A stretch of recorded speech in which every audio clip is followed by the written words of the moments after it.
Hello students, इस channel में आपका स्वागत है। आज 12 फिजिक्स का एक टॉपिक हम डील करने वाले हैं, electric field due to a plane sheet of charge.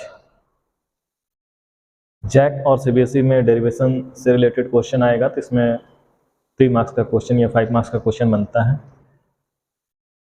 Electric field एक वेक्टर क्वांटिटी है जो इलेक्ट्रोस्टैट में किसी चार्ज पे कितना एक्सटेंट ऑफ स्ट्रेंथ है उसका फील्ड का, उसको रिप्रेजेंट करता है। और ये पॉजिटिव चार्ज से इमिट होकर के नेगेटिव चार्ज के तरफ इन करता है। इसका इलेक्ट्रिक लाइंस ऑफ फोर्स इस टाइप से इमर्ज होकर के इसमें इन करता है। हम लोग इसको पढ़े हुए हैं, हम लोग जानते हैं इलेक्ट्रिक लाइंस ऑफ फोर्स हमेशा पॉजिटिव चार्ज से आगे बढ़ता है और नेगेटिव चार्ज की तरफ जाता है इलेक्ट्रिक लाइंस ऑफ फोर्स, यानी इलेक्ट्रिक फील्ड का डायरेक्शन पॉजिटिव टू नेगेटिव रहता है। गॉसेस थ्योरम के अनुसार से हम इसको प्रूव फाइंड आउट करने वाले हैं। गॉसेस लॉ में कहा जाता है कोई भी चार्ज यदि है तो उसके चारों तरफ एक गॉसियन सरफेस होगा और उस सरफेस क्लोज गॉसियन सरफेस के अंदर में जो चार्ज है उसके कारण किसी पार्टिकुलर पॉइंट पे सरफेस पे किसी पार्टिकुलर पॉइंट पे अगर इलेक्ट्रिक फील्ड निकालना हो तो इलेक्ट्रिक फील्ड या इलेक्ट्रिक फ्लक्स निकालना हो तो electric flux is equal to होता है charge included inside divide by epsilon naught.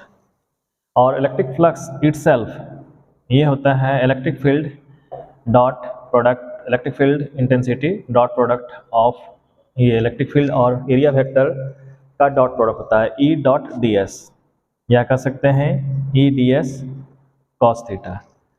तो इस कंसेप्ट का हम लोग यूज करते हैं। इस कंसेप्ट को यूज करते हुए में हम लोग electric field intensity at particular point due to plane sheet infinitely charge plane sheet क्या होगा उसको हम लोग फाइंड आउट करते हैं।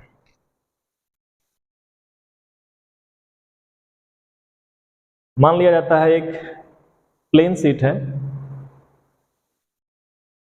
प्लेन शीट और उसमें चार्ज डिस्ट्रीब्यूशन रेगुलर है।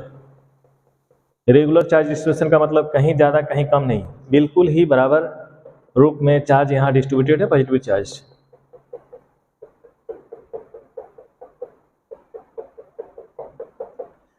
और उस चार्ज डिस्ट्रीब्यूशन का स्ट्रेंथ हम लोग सरफेस चार्ज डेंसिटी सिग्मा के द्वारा दिया जाता है।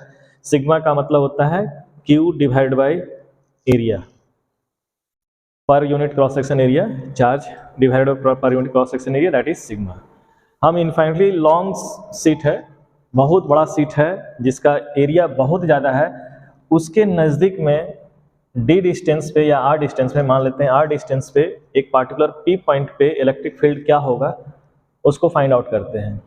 तो यहाँ पे पी पॉइंट इधर और इधर अगर हम पी डैश पॉइंट लेते हैं, दोनों पॉइंट अगर डिस्टेंस में बराबर है तो यहाँ से यहाँ तक हम एक गॉसियन रीजन कंसीडर करते हैं सिलेंडर के रूप में। और ये बीच में जो शीट में यहाँ कट करेगा उसका क्रॉस सेक्शन एरिया, इसका एरिया और इसका एरिया, तीनों का एरिया जो है वो ए होगा। तीनों का एरिया बराबर है, एरिया इसका एरिया और यहाँ का एरिया सेम है। इसका मतलब यहाँ पे चार्ज डेंसिटी जो होगा वह Q डिवाइडेड बाय एरिया होगा और इसमें जो चार्ज होगा उसको निकालने के लिए सिग्मा इंटू ए करना होगा। तो ये हम लोग इसका यूज करेंगे, लेकिन ये गॉसियन रीजन को कंसीडर करते हुए में हम इस पॉइंट पे जो कि शीट से आर डिस्टेंस पे है, पी पॉइंट पे इलेक्ट्रिक फील्ड निकालना चाहते हैं। तो इलेक्ट्रिक फील्ड निकालने के लिए सबसे पहले ये जो गॉसियन रीजन जो हम लोग कंसीडर किए हैं, इसके अंदर में टोटल चार्ज क्या है। टोटल चार्ज तो यही है जो इस रेंज में है, ये क्रॉस सेक्शन एरिया के अंदर में जितना चार्ज है वही चार्ज है। इसको हम लोग मॉडल के रूप में इस तरह से देख सकते हैं। ये एक मॉडल हम बनाए हुए हैं, ये सीट है और इस सीट का ये पोर्शन जो गॉसियन रीजन हम बनाए हुए हैं इस टाइप से आप देखिए, गॉसियन रीजन जो बनाए हुए हैं इस डिस्टेंस पे यहाँ से यहाँ तक का जो डिस्टेंस है वही डिस्टेंस ये है, लेकिन आपको ऐसे दिखेगा ये चार्ज, यहाँ पे जो चार्ज है इसका जो क्रॉस सेक्शन एरिया ये हुआ, इतना ही चार्ज है जो इस गॉसियन रीजन के अंदर में है, इनसाइड और आउटसाइड इस तरह से, ये आगे साइड वाला और पीछे साइड वाला ये इस टाइप का है। तो ये इन्फाइनाइटली प्लेन शीट है जिसमें रेगुलर चार्ज डिस्ट्रीब्यूशन है, चार्ज कहीं ज़्यादा कहीं बराबर नहीं, एकदम यूनिफॉर्म चार्ज है। उस कारण से इस डिस्टेंस पे, ये आर डिस्टेंस पे क्या इलेक्ट्रिक फील्ड होगा, इसको बनाने के लिए गॉसियन सरफेस, गॉसियन रीजन जो है हम कंसीडर किए सिलेंडर के रूप में। अब यहाँ इस पॉइंट पे ये क्रॉस सेक्शन एरिया जो है इसका वेक्टर, क्योंकि क्रॉस सेक्शन एरिया एक वेक्टर क्वांटिटी होता है और इसका डायरेक्शन हमेशा परपेंडिकुलर टू द प्लेन होता है। तो ये प्लेन है और इसके परपेंडिकुलर में इस साइड में, इसको हम लोग डिनोट कर रहे हैं एन कैप से। फिर यहाँ पे जो क्रॉस सेक्शन एरिया है उसका परपेंडिकुलर, ये जो प्लेन है इसके परपेंडिकुलर एरिया का डायरेक्शन होगा, उसको भी हम लोग एन कैप से डिनोट कर रहे हैं। ये सरफेस अगर ले लिए हैं क्लोज सरफेस, जो चारों तरफ जो है वो राउंड सरफेस है, ये तो सामने वाला सरफेस है, लेकिन ये चारों तरफ जो सिलेंडर का जो चारों तरफ का सरफेस एरिया है उसका कोई पार्टिकुलर पॉइंट ले लेते हैं। ये सरफेस एरिया है, मान लेते हैं ये थोड़ा सा छोटा सा एरिया है, लेकिन इसका डायरेक्शन जो होगा इसके प्लेन के परपेंडिकुलर होगा, इसका मतलब ये डायरेक्शन होगा। तो यहाँ एरिया और इलेक्ट्रिक फील्ड का डायरेक्शन इसमें देखेंगे तो इसके कारण इलेक्ट्रिक फील्ड का डायरेक्शन इस डायरेक्शन में है, इसके कारण यहाँ पे इलेक्ट्रिक फील्ड का डायरेक्शन इस डायरेक्शन में है, और एरिया वेक्टर का भी डायरेक्शन सेम है। दोनों के बीच में एंगल थीटा इस केस में 0 डिग्री है। यहाँ भी एरिया वेक्टर और इलेक्ट्रिक फील्ड इंटेंसिटी के बीच में जो एंगल है थीटा 0 डिग्री है, लेकिन ये इस पॉइंट पे इलेक्ट्रिक फील्ड का डायरेक्शन ये है, इलेक्ट्रिक फील्ड का डायरेक्शन ये है और एरिया वेक्टर का डायरेक्शन ये है। दोनों के बीच में जो एंगल है दैट इज 90 डिग्री, ये 90 डिग्री है। अब हम ये तीन सरफेस, एक दो surface area, cross section area जिसको कह रहे हैं, 1 2 और ये तीनों को हम लोग लेकर के चलते हैं और इसको गॉसेस लॉ के अनुसार से हम निकालना चाहते हैं। तो अकॉर्डिंग टू गॉसेस लॉ कोई भी गॉसियन रीजन के अंदर में जो चार्ज इंक्लूडेड है उसके कारण जो फ्लक्स होता है that is flux inside Gaussian region is equal to होगा integral, close integral of electric field into ds। ये हो गया टोटल इलेक्ट्रिक फ्लक्स, और इलेक्ट्रिक फ्लक्स जो हम लोग निकालते हैं वो इलेक्ट्रिक फ्लक्स जो निकाला जाएगा वो इलेक्ट्रिक फील्ड इंटेंसिटी और ये क्रॉस सेक्शन एरिया का डॉट का क्लोज इंटीग्रल होगा। अब यहाँ पे फ्लक्स क्या है, यहाँ फ्लक्स क्या है, और ये पूरे चारों तरफ का जो एरिया है उसके कारण जो है फ्लक्स क्या है, टोटल फ्लक्स अगर हम निकाल लें तो इस पॉइंट पे हम अगर फ्लक्स निकालना चाहते हैं फाई ए, तो that is integration of electric field intensity into ds है, ये डॉट प्रोडक्ट है। अब चूंकि इलेक्ट्रिक फील्ड यहाँ पे और यहाँ पे दोनों का इलेक्ट्रिक फील्ड बराबर है, वो चेंज नहीं हो रहा है, इसलिए इसको हम लोग पहले इस तरह से देखें। ये हो गया E ds cos थीटा, और E बाहर कर दिया जाए, चूंकि इस केस में इलेक्ट्रिक फील्ड कांस्टेंट है इसलिए ds cos थीटा। cos 0 है, इसका मतलब cos 0 का वैल्यू 1 होगा, तो ये हो गया E ds का इंटीग्रल, और ds का इंटीग्रल जो होगा वो एरिया होगा, यानी कि EA। इसको हम लोग फ्लक्स फर्स्ट मान लिए। इस पॉइंट पे फ्लक्स क्या है दैट इज फाई 2। अगर हम देखेंगे तो सेम वे में हम लोग निकालते हैं E ds, और ऐसे केस में E बाहर हो जाएगा और ds cos थीटा, cos यहाँ पे 0 है तो cos 0 का वैल्यू अगेन इस केस में 1 होगा, तो ये वैल्यू हो जाएगा E।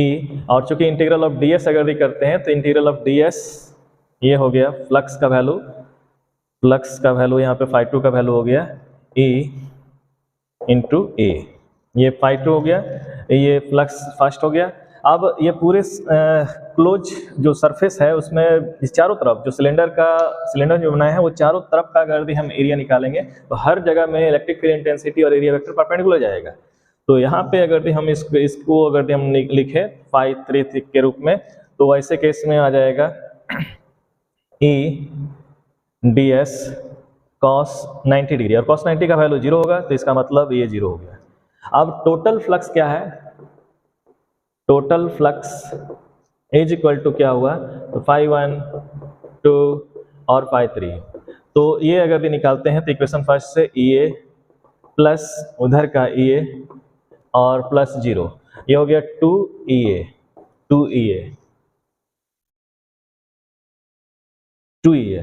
अब हम लोग जानते हैं कि फ्लक्स इज इक्वल टू क्या होता है, हम लोग पढ़े हुए हैं कि Q inside divided by epsilon not, यही है गॉसेस थ्योरम का main formula, Q included divided by epsilon naught. और Q इंक्लूडेड कितना है, तो Q के जगह में हम लोग लिखेंगे चार्ज डेंसिटी इनटू एरिया, यानी कि चार्ज डेंसिटी इनटू एरिया और डिवाइड बाई एप्सिलॉन नॉट, और ये वैल्यू इसके बराबर कर देंगे। ये इक्वेशन थर्ड अगर भी हम लोग लिखते हैं यहाँ पे, तो इसके बराबर अगर कर दिया जाए तो 2EA, इस केस में ए कैंसिल हो जाएगा, तो electric field intensity is equal to हो जाएगा sigma divided by 2 epsilon naught, that is electric field intensity due to plane sheet of infinite size at particular distance r from the sheet, और इसका value हो गया E equal to sigma divided by 2 epsilon naught. इसका मतलब हुआ कभी भी electric field intensity distance पे डिपेंड नहीं कर रहा है, चूंकि हम डिस्टेंस यहाँ लिए हुए हैं, डिस्टेंस पे डिपेंड नहीं कर रहा है, केवल और केवल जो है सरफेस चार्ज डेंसिटी पे डिपेंड कर रहा है, और इसका वैल्यू आता है E equal to sigma divided by 2 epsilon naught. तो ये आप हम देखें कि electric field intensity due to plane sheet, ये छोटा छोटा क्वेश्चन पूछा जा सकता है कि इलेक्ट्रिक फील्ड इंटेंसिटी क्या डिस्टेंस पे डिपेंड करता है प्लेन शीट के कारण, that is not it does not depend on distance point from at which electric field intensity is to be measured from the plane sheet. और final relation जो आया है E equal to sigma divided by 2 epsilon naught. Video देखने के लिए thank you. Next बार में हम close spherical surface जो होता है, स्फीयर जो होता है, उसके कारण इलेक्ट्रिक फील्ड इंटेंसिटी हम निकालेंगे, और आप लगातार जो है वीडियो को फॉलो करते रहिएगा। इससे पहले भी हम कलर कोड का वीडियो दिए हैं, रेसिस्टर का कलर कोड का वीडियो दिया गया है, लगातार 12th का वीडियो दिया जाएगा फिजिक्स का। ये आगामी जो फिजिक्स का एग्जाम होने वाला है जैक का या CBSE का, उसको ध्यान में रखते हुए आप वीडियो का लाभ उठाएं, वीडियो देखें और इसका लाभ उठाएं। वीडियो देखने के लिए again very very thank you.